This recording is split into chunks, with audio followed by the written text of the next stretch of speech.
Hello, everyone. Welcome to this conversation on race and Christianity in antebellum America. The word antebellum just means preceding the war. And so we're looking at the period between the Revolution, the American Revolution, and the Civil War. The Civil War was in the 1860s.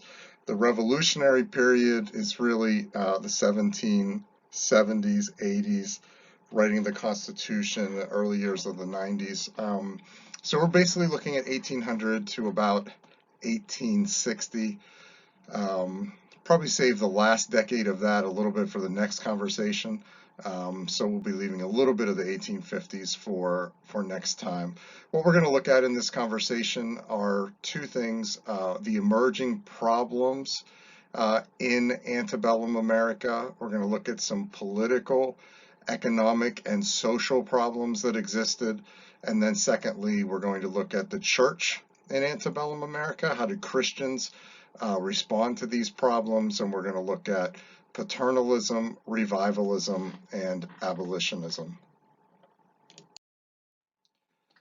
So I want to start with a question, and that is, so we're looking at the antebellum period. We're looking at this period in the first half of the 1800s. And the question is, why did the Civil War follow this period? What about this period? What about the decisions people made and the things that were going on and the problems that they were facing? What about those things ended us in a civil war in the 1860s? Was there some sort of connection between those two things? And I think it's fair to say there certainly was a connection between those two things. And so in the bigger picture, we're also trying to understand, so we have this revolution in the late 1700s where we're talking about equality and freedom and rights and all that sort of thing. And then we have the Civil War in the 1860s. And hundreds of thousands of Americans die fighting each other, and with this period in between. So we were going to try to understand the context of that. Why did a civil war follow the antebellum period? Jamar Tisby said, in one of American history's clearest contradictions, not even revolutionary ideals of independence and equality, or the religious transformations brought on by the Great Awakening, could deconstruct the foundations of the social pyramid. Instead, slavery and the meaning of race became more institutionalized as the country progressed through the opening decades of the 19th century or the 1800s. I think this is really good analysis of what was going on. So you have these ideals of independence and equality. You have the revivals of the Great Awakening. We saw some of those conversations that people were having and some of the emphasis of that. And then you have this period, this antebellum period, and you actually see a hardening or a deeper institutionalization of slavery during the first half of the 1800s. And we need to try to come to terms with that and understand that as we look at some of the history here. So as we look at this map, what we want to understand is that the complexity of the antebellum period. And so we're going to begin by talking about political problems, one of the emerging problems of this era. And so before I jump to that conversation, I want you to look at this map to kind of understand the context of what America looked like. So at this time, as a result of the American Revolution, you have the isolation of slavery in the South. So in these states, in this yellowish color here or beige color here, these end up to be the states where slavery continues. Up here, we have slavery ending in any of these areas where there was slavery. This is as a result of the American Revolution. And because of that, we have this odd situation in which there's about an equal number of slave states and free states. Now, this is important politically because of the United States Senate and because each state gets two United States senators to represent them. So Pennsylvania has 2 United States senators. Georgia has 2 United States senators. And so when we keep this balance in the United States Senate between free and slave states, the free states really can't do anything to step on the rights of the slave states, and the slave states can't really do anything to step on the rights of the free states. So you have this preservation of the status quo that occurs. And so what happened was, from the Revolution all the way to the 1850s, there is this attempt to politically balance the two competing interests, the slave interest down here and the free state interest up here. And so back in 1787, this territory, Ohio, Indiana, Illinois, Michigan, all this area, back in 1787, this was what was called the Northwest Territory. I know that's crazy to think about now because we think of the Northwest as here, but back then this is the northwestern part of the country. And this territory was the place where we kind of experimented with entering new states. And so we decided we were going to expand, we're going to enter new states. Now again, this is going to raise the question of offsetting that balance in the number of states. And so what we said was in 1787, we're going to enter these areas, we're going to divide them into territories, and when they get a certain number of people, that's what the Northwest Ordinance of 1787 says, we're going to allow them to apply for statehood and become a state. And when they do that, they'll decide the issue of slavery. Well, the Northwest Ordinance said, no, here there will not be any slavery. So all 5 of these territories, when they become states in the period that we're looking at, they will become free states. And to match that, down here, as the South expands westward, see Kentucky, Tennessee, Alabama, Mississippi, Louisiana, they all ultimately become slave states. And it's very interesting. If you look at a chart of when states were entered, you'll see one state being entered from the Northwest Territory, and then you'll see one of these states. Then you'll see another one of these, and then one of these. So they almost match each other in this period. We get to 1820. And Missouri applies for statehood. Now, Missouri was kind of outside the bounds of the Northwest Ordinance, and that's because we didn't have any of this territory out here at the time of the Northwest Ordinance or the Revolution in the 1700s. But we purchased all of this big chunk of territory goes all the way down through here when we purchased it from France. In 1803, it was called the Louisiana Purchase.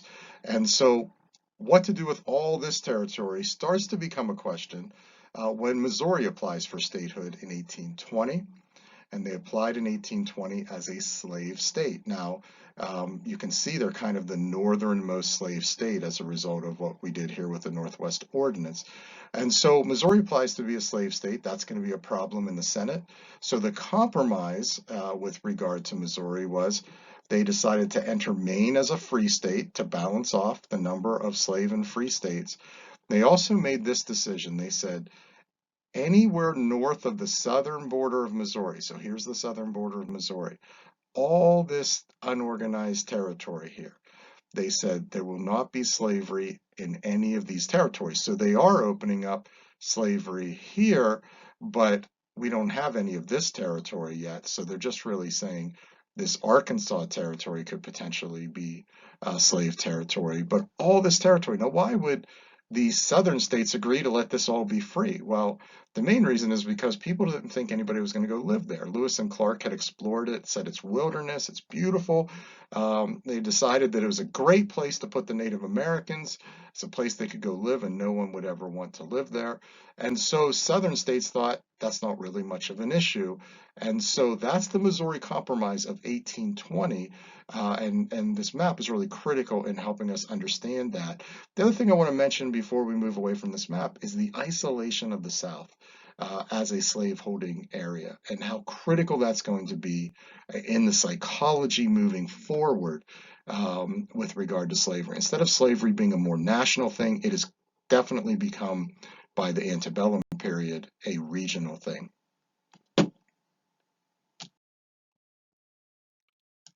All right, so the emerging problems, the first is political, the isolation of slavery in the South, this question of slave state, free state balance and how problematic that's going to be, how the Northwest Ordinance of 1787 addressed that by saying we're going to put this Northwest Territory, it's going to be 5 territories that will ultimately become states, but there'll be no slavery there. But below that, Kentucky, Tennessee, and those areas down there could become slave states ultimately. And then how the Missouri Compromise of 1820 dealt with this by entering Maine as a free state, Missouri as a slave state, and saying no slavery north of the southern border of Missouri in any of those new territories. Now, what I want to point out about all of this is this Missouri Compromise of 1820 really was the last time that we sort of successfully made a plan for this preservation of the slave state, free state balance. And this is going to hold. This idea is going to keep the country together for another several decades. It's really not until the 1850s that the Missouri Compromise idea will fall apart, and we'll see more about that in future conversations. But this is a critical emerging problem. It is certainly going to have a lot to do with the ultimate coming of the Civil War. So the second emerging problem of this era is an economic problem, and that has to do with the elimination of the external slave trade in 1808. And so we know that in the Constitution it said that the slave trade could not be abolished for 20 years. When we got to 1808, they abolished the external slave trade, couldn't bring any more slaves in from outside the country, which had this honestly bizarre consequence, and that is that it actually made slaves that were already here more valuable because you can't buy slaves anymore from outside of the country, can't import them. So every slave in America became more valuable, significantly more valuable than they were before 1808. And so because of that, there's going to be this emphasis on the internal slave trade, the buying and selling of slaves internally, and a a new trade, not completely new, but the internal slave trade is going to be greatly expanded in the 1800s as a result of ending the external slave trade. And remember, it's going to be based on the chattel principle, the idea that the bodies of enslaved people have a measurable monetary value, and they can be therefore bought and sold. And so in this era, just a few decades before the Civil War, there were 600,000 interstate sales of slaves. 25% of those sales destroyed a marriage. 50% broke up a family. Children under the age of 13 often were being separated from their parents.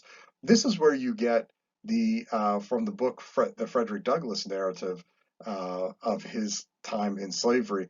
This is where you get his experience where at 1 year old, his owner intentionally separated him from his mother, and it was common practice. Now, why would slave owners separate the babies of slave mothers? Why would they separate them from their moms? Well, because they didn't want those connections, those family connections developing, so that later on it was more difficult to sell the mom or sell the dad or sell the child. They are looking at this in a very, very focused economic light, and they're seeing their slaves more and more as an economic commodity. And so now here we are in the 1800s. There are, as you know, now millions of slaves in America. They are incredibly valuable. Some slave owners, the most valuable thing they owned were their slaves. And so you see this in effect, and this is going to be a tremendous problem. Southerners are going to have a much greater reason to fight to defend their institution in the 1860s because of this emerging economic issue with the flourishing internal slave trade. So there's going to be social problems as well, and this is going to revolve around the idea of an emerging fear of what a free biracial society could possibly look like. And so there are really two things that are important here. The first is the fear of equality. as slavery progressed through the periods that we've been talking about, there is more and more slaves freed. And so you have, over time, a growing free black population in the country. And obviously, we saw the effect of the revolution. That's going to free even more slaves. And so you're going to have this free population. And then the next question is, how do they live in freedom alongside of white Americans? And so, and the truth is, people didn't know. People didn't have good answers to this question. They didn't have a good plan. And there were lots of things about the racism of the period that made all of this very uncomfortable to people. And so there was a church in New York City, an Episcopal church, the first black Episcopal church in New York City. Its name was St. Philip's. And in this period, St. Philip's applied for admission to the Regional Association of Episcopal Churches in New York, wanted to be part of that association. And the association uh, struggled to figure out what to do about this. And ultimately, the association said, "We're not going to let you be members." And so they just said, "We're not going to let you be members because you wouldn't be proper associates." In other words, free black people representing a free black church, congregation of people, just wouldn't work within our organization. And so you see this in the area of church. If the church is struggling with this, and I think it's really important to understand, if the church is struggling with a fear of what equality would look like, of giving equality to blacks would look like, imagine what the rest of society would look like. And so there's this social fear of equality, and then there's another social problem, and that is the fear of slave insurrection. And this is particularly important in the South, obviously. In 1781, on the island of Santo Domingo, which is now Haiti, the slaves there rebelled against the French. So the French established a colony on this island years before, and they imported slaves there, and they used slave labor to make a ton of money. And that's really what Santo Domingo was. It was a slave colony of France. It was brutal. Uh, Lots of slaves died uh, in uh, in Haiti, and in 1781, the slaves of Haiti revolted against the French, and it took them 25 years. But by 1804, they had actually won their independence. So the Haiti Revolution and the success of the Haiti Revolution sent tremors of fear into southern white slave owners. The fear that this idea of rebellion would ultimately spread to America, and this fear that, and you have to understand, by the 1800s, a place like South Carolina has more slaves than free people living in it. There's more blacks than whites living in South Carolina. And so this fear among the white minority of South Carolina is that if the slaves rise up, they're going to kill us all. That's what they're going to do in response to what we did to them. And so the Haiti Rebellion is really important for our conversation here. And so in America, what does that look like? Well, there was a slave in Richmond, Virginia named Gabriel in 1800. He came up with a plot for a slave rebellion there. It was disclosed, and he was captured and executed before it actually happened. There was a free black from Charleston, South Carolina, from the Charleston, South Carolina area named Denmark Vesey. He did a similar thing. He developed a plot for a slave insurrection in South Carolina. He was also caught and captured before it actually took place. And then in 1831, in Southampton County, Virginia, there's the what's called the Nat Turner Revolt. And Nat Turner was a slave, again, led a group of slaves to revolt. This time, though, it actually happened. About 55 whites were killed. Ultimately, it was put down. Nat Turner was captured, some others, and they were executed.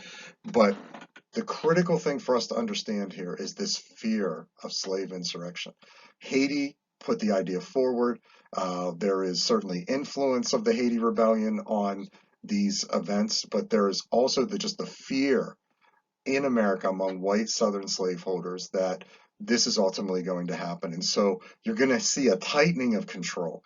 You're going to see, and again, There's another reason for slave owners to fight for their institution against the North when it's time for the Civil War, because they're not just thinking, I might lose my slaves. They might think I might lose my life if the slaves are freed.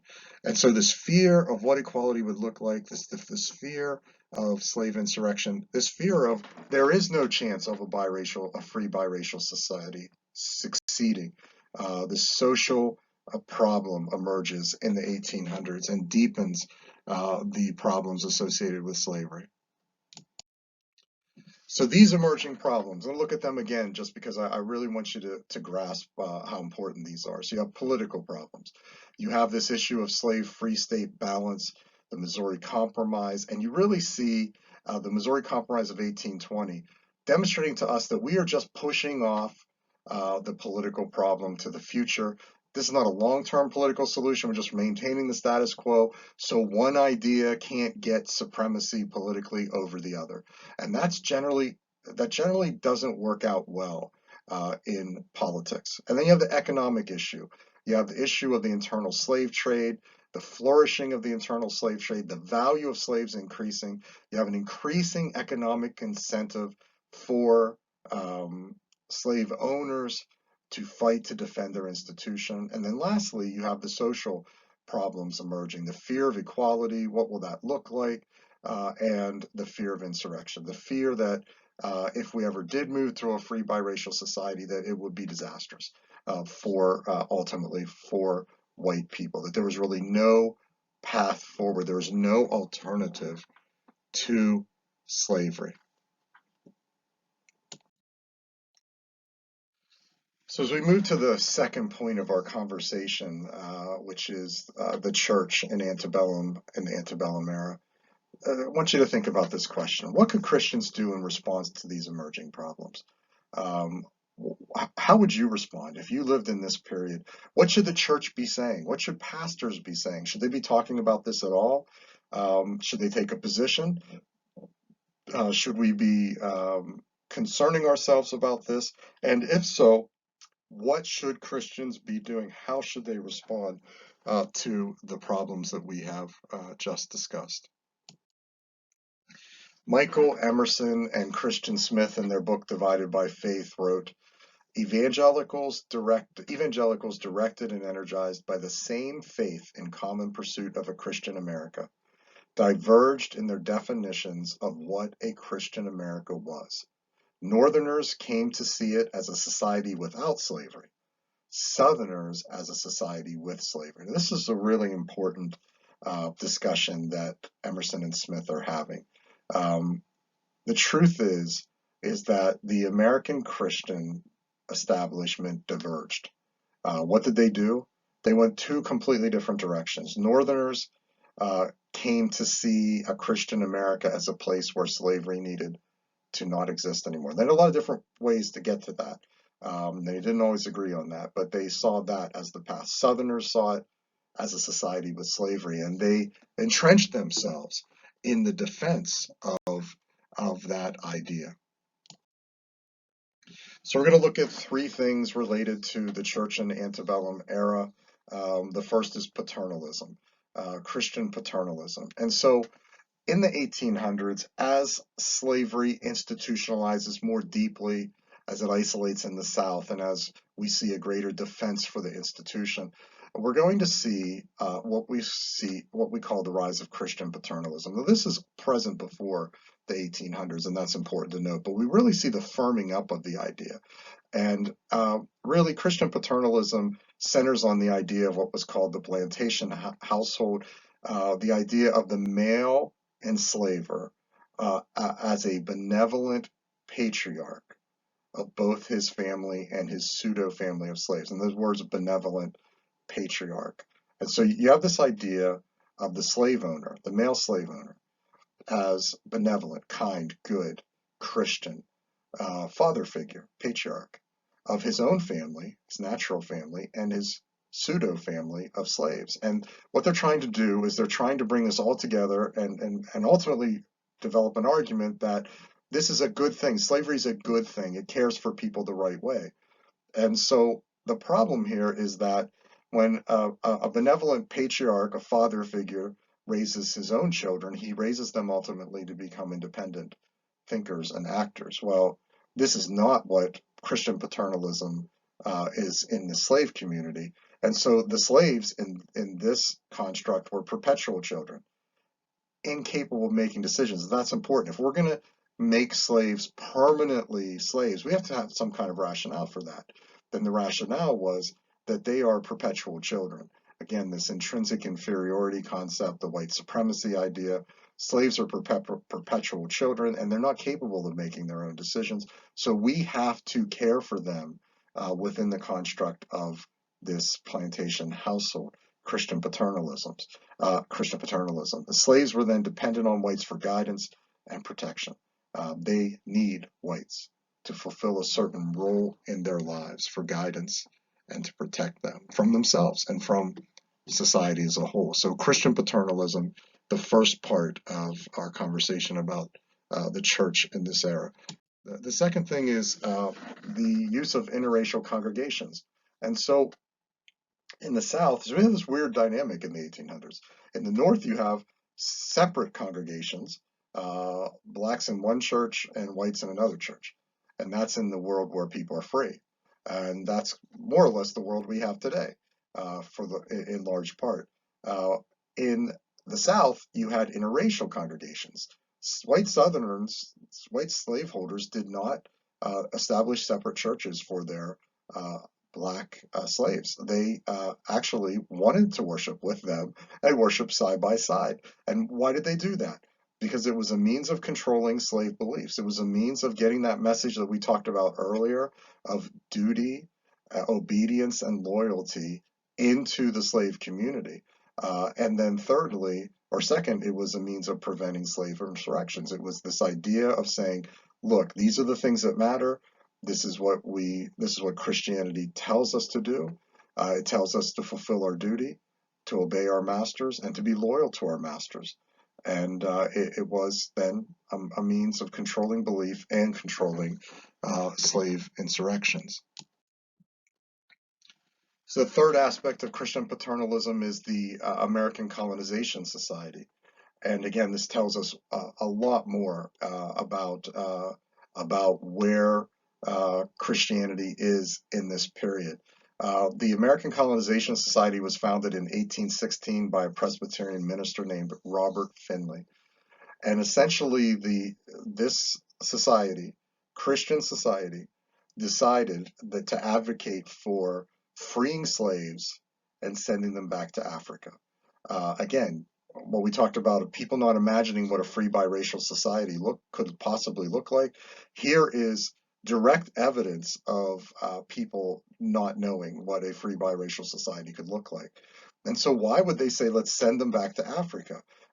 They argued it was because blacks could not meet the demands of democracy, that blacks could not function alongside of whites successfully.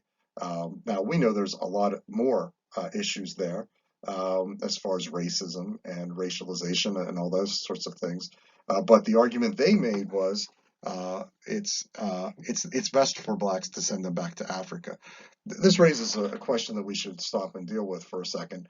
Um, we must realize that there are very few slaves now who actually ever lived in Africa.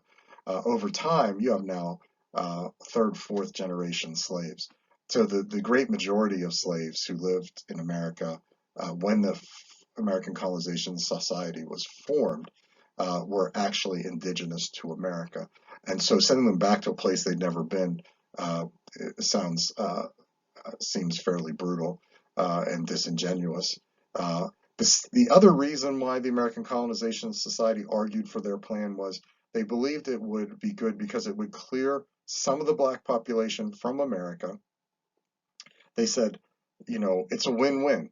We add a partially civilized and Christianized people to Africa, and we create a better condition here for blacks in America. And what were they talking about? Well, they're talking about having so many slaves being freed that white people can't figure out how they can live as a majority anymore. And they can't, in a democracy, that threatens the minority now in some areas, which are the white people actually. And so a lot of these factors are going to combine to create this fascinating idea of what's called the American Colonization Society. Now, it actually did happen. They actually did purchase land in a place that ultimately became Liberia. It's in the west coast of Africa, and only a few thousand slaves were ever sent there in this era. But they actually did work on this, and they actually, and I think this is important to understand, they actually did believe this was the Christian thing to do. This is the Christian solution to the issue of slavery.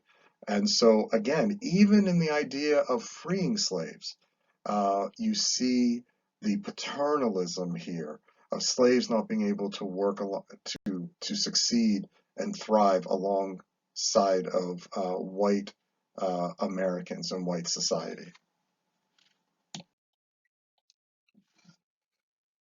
So the second aspect of this era, which is really important, is what we call Christian revivalism. And we want to look at some of the characteristics of Christian revivalism. So you have in this period a second huge wave of what we call the Second Great Awakening of revivals. And in this, the important element here is the idea of conversionism. And you have a lot of very aggressive uh, revivalists or evangelists out there just going through the frontier areas and any parts of America that they were able to get to.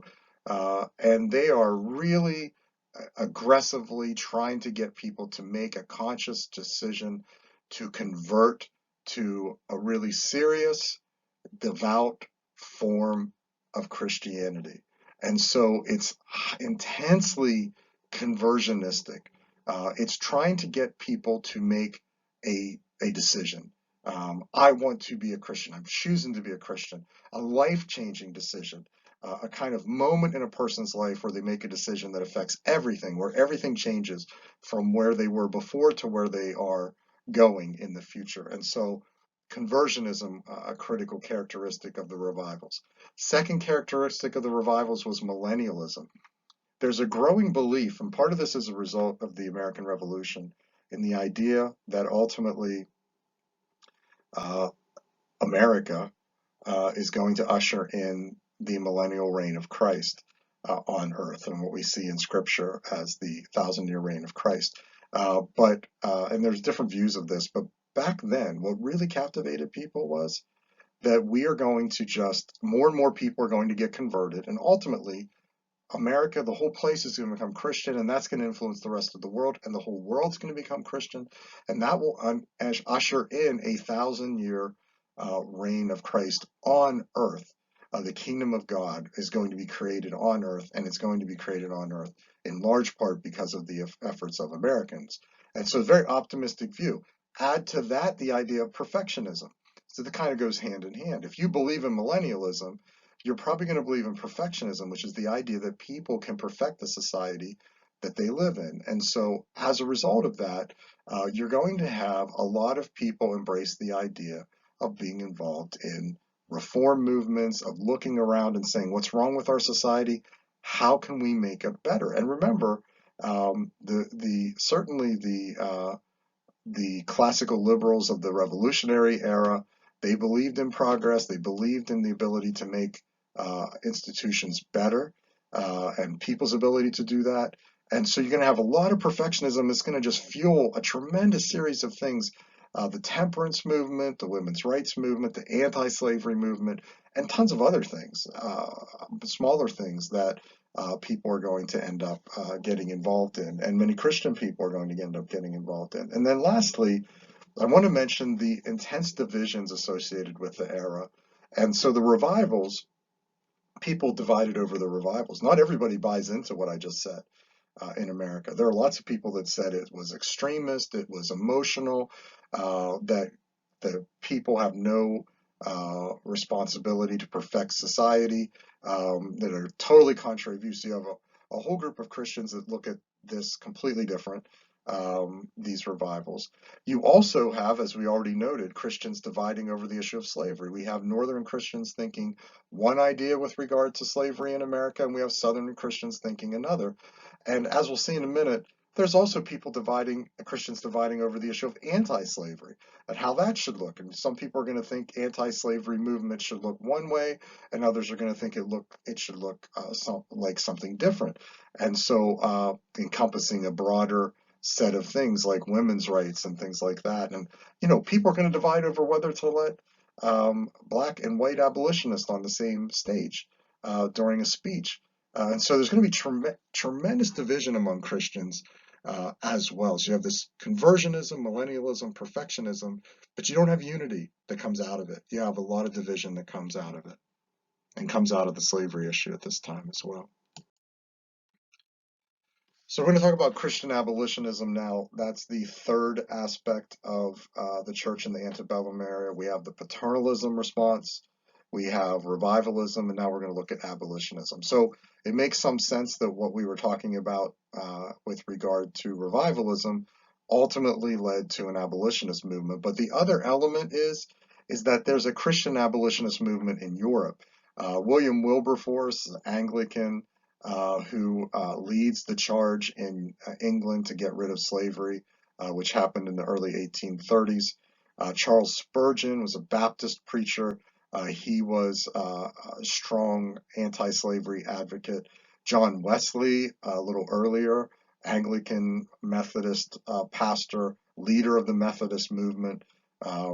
He was a strong advocate for anti-slavery and bringing an end to slavery. And Pope Benedict XIV, way back in the 1740s, a Roman Catholic spoke generally against slavery. And there are other Roman Catholic popes that along the way are going to talk about it. So the point here is that there's from every group, from every perspective, you have people, Christians in Europe, speaking courageously into this moment and saying we need to get rid of slavery. In America, we have American leaders doing the same thing. John Woolman and Anthony Benezet, both Quakers in the 1700s, made the anti-slavery arguments. The Quakers really take the lead on this early on. Lots of good history associated with the Quakers on this question. Also some bad history too. The Methodists from 1784 until 1808 take a really strong stand on the issue of slavery. They start to kind of equivocate in 1808 until they finally split apart on the issue in the 1840s. But in the post-revolution era, you have lots of Methodists speaking into this question. David Barrow was a Baptist, a preacher who spoke strongly about this. George B. Cheever was a Presbyterian who wrote a book called God Against Slavery. There are other Presbyterians that speak to this. And Charles Finney, a Presbyterian, who spoke strongly on the issue of slavery and was very important in being a mentor to Theodore Dwight Weld, probably one of the foremost anti-slavery advocates in America, and who was also married to another abolitionist named Angelina Grimke. So we want to take a minute with Charles Finney because Finney is an interesting character, complex character. Finney was part of, he's probably the most well-known revivalist of this era.